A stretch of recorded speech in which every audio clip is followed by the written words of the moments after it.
Hello everyone, my name is Amber. Welcome back to my channel, Amber Reads Romance. Today I'm going to be, as you can see by my title, going into taboo romance. There has been some drama going on again, about people trying to ban authors or ban books, and it just really pisses me off. I did see a lot of this actually just trying to show support from a lot of Instagrammers that were kind of showing their support for taboo authors because of this drama happening again. So I thought it'd be a perfect time to give you some updated recs on taboo romance and kind of give you my thoughts on this annoying issue. I did a taboo romance rec way back when I first started my channel, so I will link that down below and try to put it in the cards. I always forget. And please check that one out because it has some of my favorite taboo romances of all time. A lot of them are Webster because she's my taboo romance queen. So definitely check that video out. This one I'm going to try and give you newer recs for me. I haven't given these yet in a taboo video. So let's go ahead and dive into my talk and my recs for taboo romance.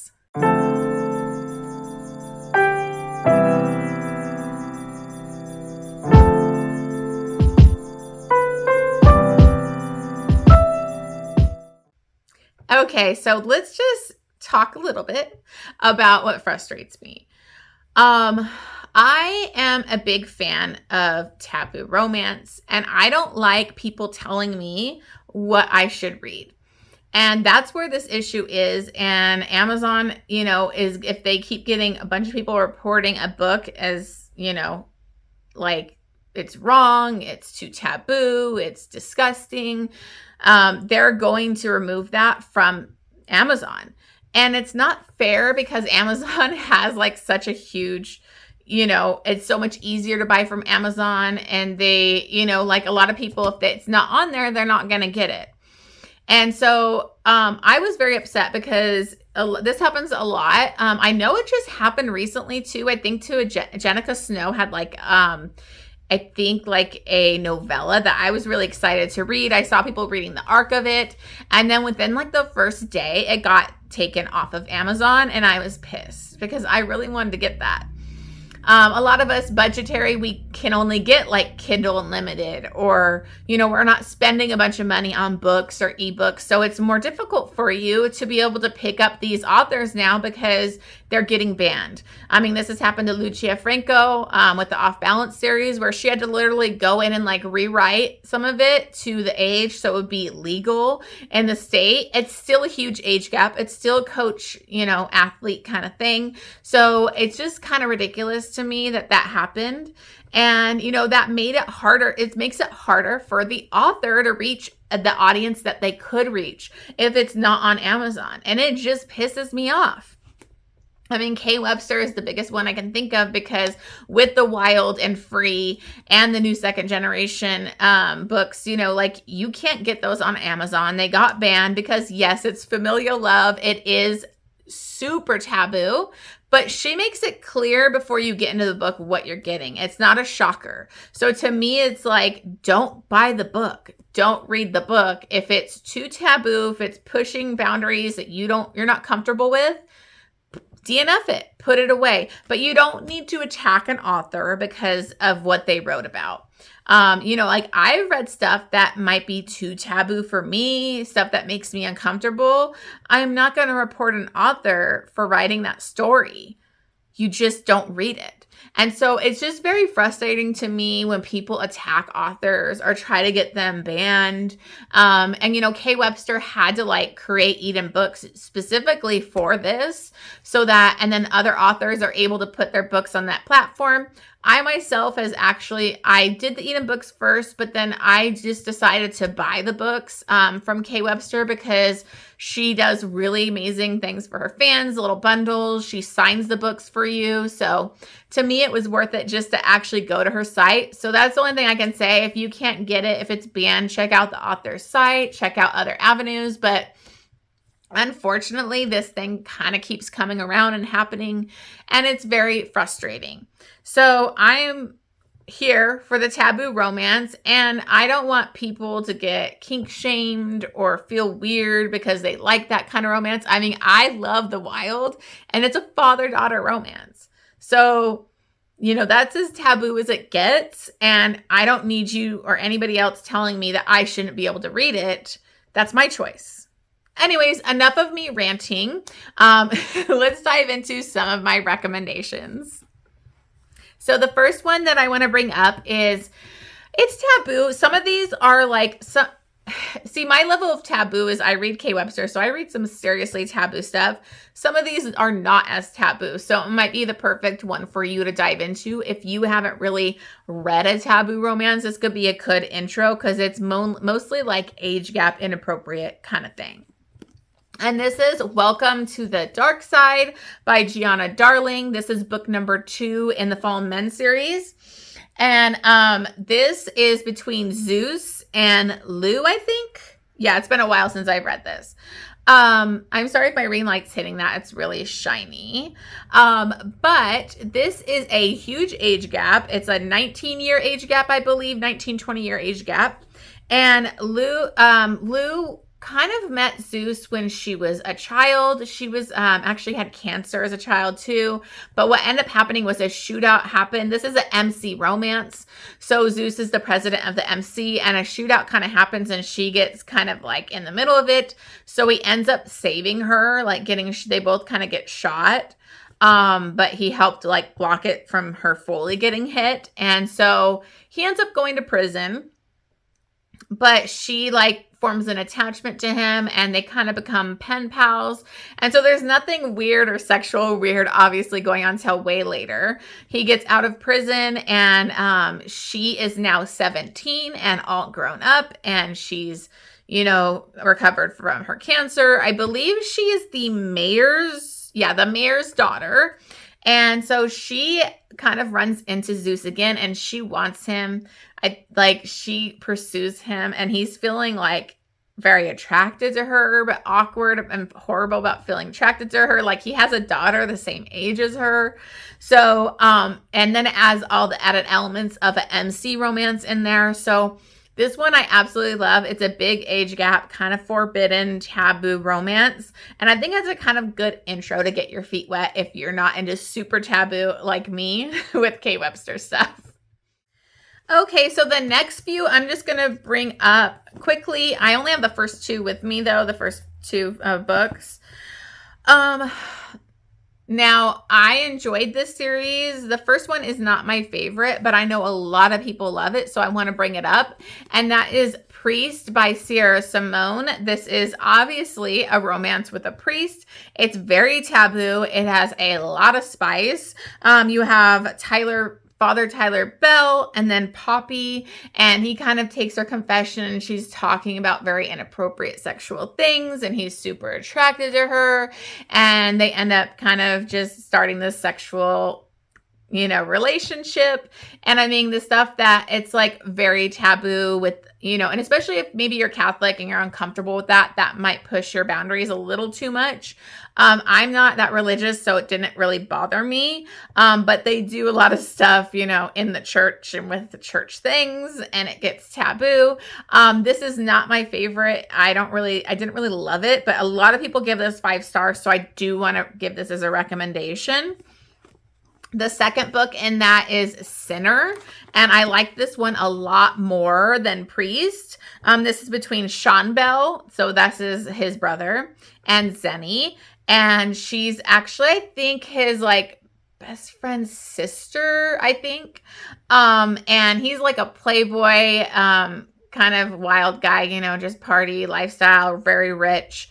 And he kind of starts to fall for Zenny. She is going to become a nun, and she wants to figure out, she needs to see if this is really where her path takes her. And so she kind of wants to have like some one-night stands and sexual stuff go on with Sean to make sure and to test herself to make sure she's ready to become a nun. And so I really loved their dynamic and relationship.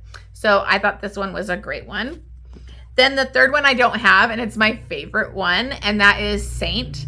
And this is between Aiden and Elijah. This is a male-male romance. Aiden basically suffered from depression and anxiety. He was with his brother's best friend, and they were in a committed relationship, and he ends up kind of going away to become a monk because he really struggles with his depression and anxiety and all that kind of stuff. So now you have Elijah coming to kind of interview the place, but really he's coming to kind of get closure because he's about to get married. And then they kind of go on this trip together for the monastery, and it was just so swoon-worthy. Like, oh my God, angsty, like the male, like they were so in love with each other, and it tackles really heavy depression issues and, you know, suicide and all that kind of stuff. So I love that one. It was my first 5-star of 2024. So absolutely love that one. Okay, so the next two that I want to bring up, I only have the one of the books so far, but this is the second generation series for The Wild and the Free, which is my favorites, which is Kay Webster's series, where it starts off with the father-daughter, and then Free is a little less taboo, but it's still taboo. So this is the second generation. It's basically the characters from Wild. It's their kids. I think they had like 9 kids, and they're out in the Alaskan outback kind of wilderness. And so they have their kids growing up, but they're very secluded and cut off from society. And so, you know, some interesting things come into play with them. So the first one that we have is the Untamed. The second one is the Unruly. So I still need to buy that one. I loved these. This one ends on a big cliffhanger, and the second one is so much darker. Like these books took you through it. Some of the darkest stuff that I've ever read Kay Webster write, but I was very emotional. And this is a relationship between the siblings. So you have Reagan, the daughter, Ryder, and then also Ronan. And Ronan has been kind of sexually into his brother Ryder for a while. Ryder's sexually into her. She's sexually into Ronan. They're all kind of interconnected. And they come across this other group comes into their family, and things get crazy. But it was so good. Like, and I don't know how Kay Webster does it, but she manages to get me like rooting for these siblings to be together. Like, I don't know how she does it, but like, I wanted them to be together. They felt like soulmates. And that's what I'm talking about with Taboo. So if you want to step up that Taboo, you got to read The Wild and Free first, but then you can definitely pick these up. And they were so good. I couldn't put them down. I loved it. I think, I did have a Untamed and Unruly vlog. So I will link that down below. Definitely check that out if you don't care about spoilers and you want to see my reaction, because I loved it.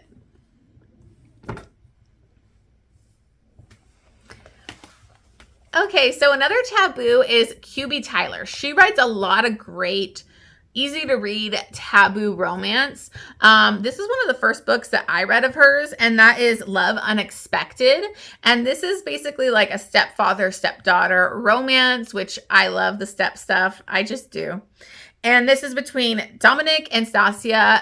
He married her mom when she was like 10. She kind of crushed on him a little bit because I think he was the principal or teacher at the school. It's been a long time since I've read it. But once he married her mom, she was kind of like, they didn't have the best relationship. She felt kind of awkward with him. But her mom passes away. And so they kind of come together through this trauma and grief.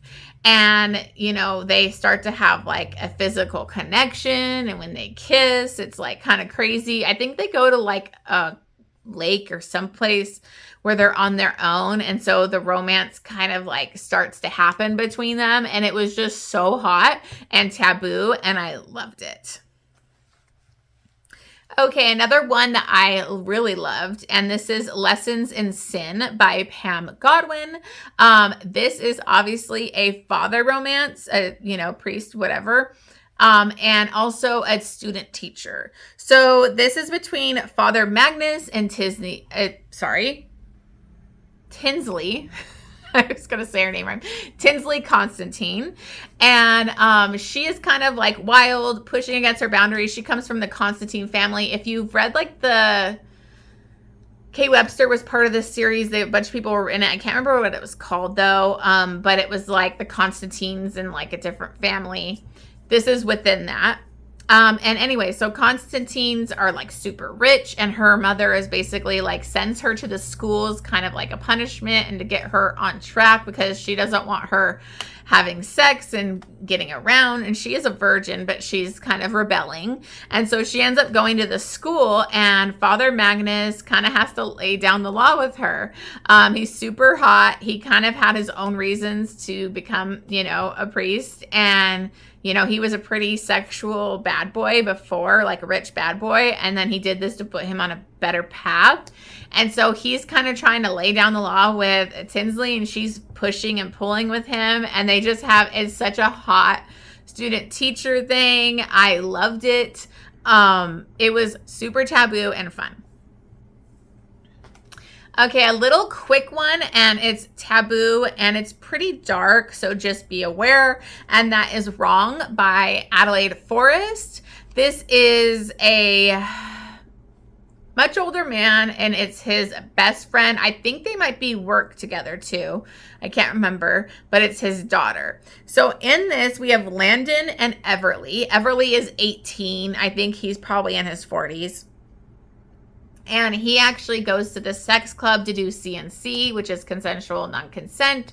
He likes the, CNC, acting that out. Those are obviously people that at this club, it will be somebody that is doing it. They are consenting to it. It's consensual non-consent, not non-consent. So they kind of play at this, rape fantasy. And so he goes to this club and does that. And then he basically had it set up to do like kind of meet a girl at this coffee shop. And then they would act it out there, and he'd kidnap her and rape her or whatever. So what ends up happening is he has been basically obsessed with his friend's daughter forever, and he kind of wants a girl that looks like her, so that's what he hires. He didn't even see her beforehand, but he knows that she's supposed to look like his friend's daughter. And so when his friend's daughter accidentally shows up at the place like at the same time where he's supposed to meet that girl, he thinks she was doing it. And so he kidnaps her, and he thinks it's CNC because she's fighting back and everything, and they're supposed to be acting. And he's like, well, she wants it. She didn't really want it, so it's pretty much non-consent. So that's where you start with this. It's a crazy ride. It's pretty dark. Just be aware, CNC, if you're not comfortable with that. And then obviously what ended up being kind of like a non-consent thing. So it was very taboo.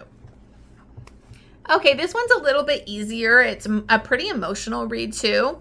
And this is Medicine Man by Saffron A. Kent. This is between Willow, she is 18, and Simon, and he's in his 30s. And she is actually at this psychiatric hospital because she tried to like jump off a roof, and she's got major depression and suicidal tendencies.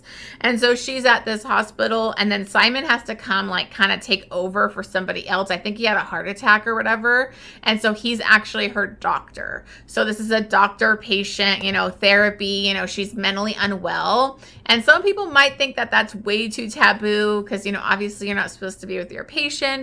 But he also was like really helping her. So I didn't mind it. I thought it was really beautiful, and it's a great one to try if you are not super into like the crazy family taboo stuff that I read. Okay, the last one that I want to mention is a duet. This is the Irreparable duet by Sam Mariano. It starts with Irreparable Damage. Now, this is not my favorite Sam Mariano, but I think it's an interesting duet to read, and it's really taboo because we have a PI, kind of cop PI, Ethan, and then Willow. And Willow is 18. She gets kidnapped by like sex traffickers. Her dad is like this mafioso, but she's like the illegitimate daughter of him, so she's not even have a relationship with him. He doesn't really talk to her, but she ends up getting kidnapped, and Ethan is actually undercover trying to find this other missing girl. And so he sees her there, and they basically, he has to end up kind of SA, like force her to have sex with him. Or otherwise they could like kill them both or hurt them. So like he's kind of forced to do it in the situation he wouldn't want to. But when they end up getting out of this, now they have this weird thing where he actually, you know, did rape her, and she, you know, but she doesn't report it or tell anybody because she feels like conflicted. And so he kind of thanks her, and then he starts to kind of have this guilty relationship with her because they trauma bond. They went through this experience together, and he actually has a wife and kids, but now he feels so connected to Willow, and they have like this, very inappropriate connection, and they start to like kind of be together. So, I mean, so that's cheating. There's a lot of taboo stuff going on here. So definitely check that one out if it sounds interesting. But those are all my taboo recs that I have for today. Again, check out my previous playlist because not playlist, but my previous video, because that'll go more into like my K Webster stuff. Thank you so much for watching this. Make sure to leave me a comment. Let me know what your favorite taboo romance is or what you think about this issue. And then as always, please subscribe. If you're new here, please subscribe to my channel. I would greatly appreciate it. And I will see you on the next one.